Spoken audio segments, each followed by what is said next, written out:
Here's a tough truth: many relationships don't make it past the 2-year mark. Now, you might think it's the big, dramatic issues, like cheating or constant fighting, that tear couples apart. But according to therapists, some of the strongest warning signs aren't found in public arguments.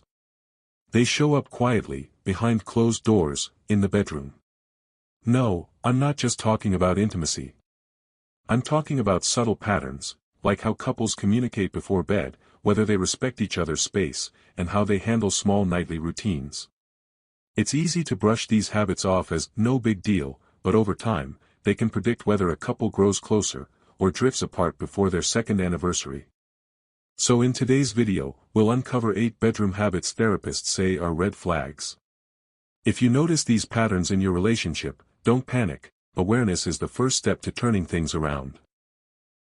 Stick with me until the end, because you'll not only learn what to avoid, but also how to replace these habits with healthier ones that strengthen connection. Hi. Welcome to my channel. My name is Michael, and on this channel I share psychology and self-improvement tips. If you are new to the channel, consider subscribing. Now, let's dive in. 1. Going to bed angry. We've all heard the phrase, never go to bed angry. And while it sounds cliché, therapists say it holds a lot of truth. When couples carry unresolved arguments into the night, it creates emotional distance. Instead of using bedtime as a moment of comfort, it becomes a reminder of tension. The more often this happens, the less safe and connected the bedroom feels. The problem isn't disagreement; every couple fights. The real issue is avoidance. If you keep sweeping problems under the rug, resentment builds quietly until it explodes later. Healthy couples don't always solve every argument before bed, but they find ways to soften the edges. That could mean saying, "I love you, but let's finish this tomorrow," or offering a small gesture of affection even if the conflict isn't fully resolved. If anger becomes the default bedtime mood, therapists say it's a strong predictor of short-lived relationships. 2. Lack of physical affection. Intimacy isn't just about sex, it's also about small gestures of touch. Holding hands, cuddling, or even a gentle back rub before sleep can reinforce connection. Therapists warn that when couples completely stop showing affection in the bedroom, it often signals a deeper emotional gap. Over time, the lack of touch can make partners feel more like roommates than lovers. It's not about forcing romance every night. It's about keeping that sense of closeness alive. A simple kiss goodnight can go a long way in making your partner feel valued and desired. When affection fades too early in a relationship, therapists say it's a red flag. Because if a couple struggles with physical connection in the first 2 years, it usually only gets harder down the road. 3. Using phones instead of connecting. Let's be honest, how many of us scroll through our phones right before bed? While it seems harmless, therapists say constant screen time in the bedroom is one of the biggest intimacy killers. When one or both partners prioritize social media, texting, or late-night work emails over connecting with each other, it creates silent distance. The message it sends is, "My screen is more important than you." Nighttime is supposed to be a chance to reconnect after a busy day.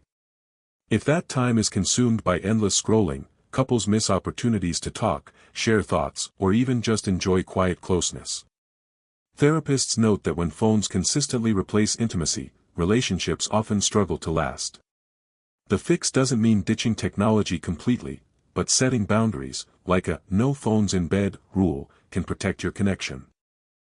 4. Disrespecting sleep needs.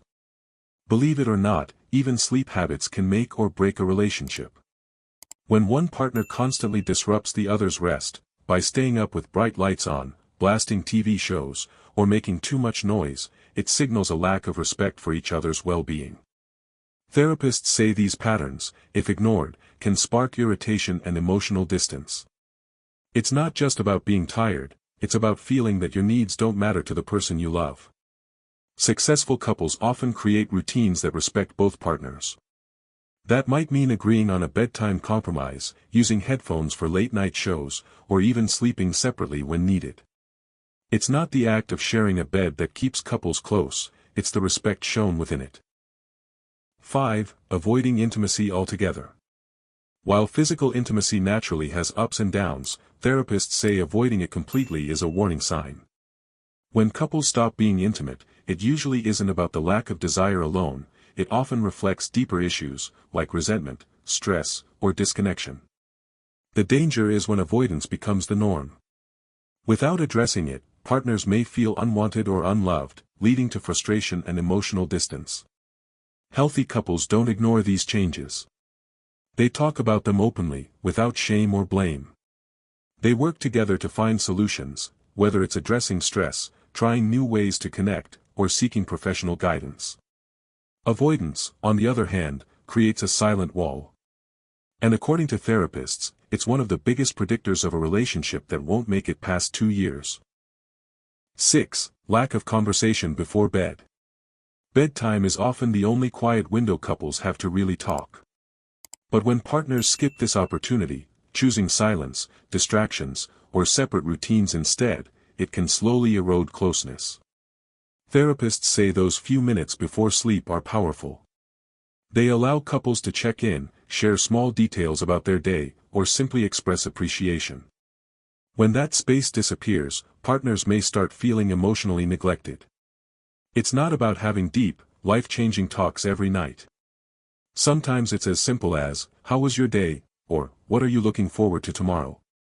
These small exchanges build intimacy in ways grand gestures can't. When couples lose the habit of talking at bedtime, it's often an early predictor of emotional drift. 6. Lack of conversation before bed. Bedtime is often the only quiet window couples have to really talk.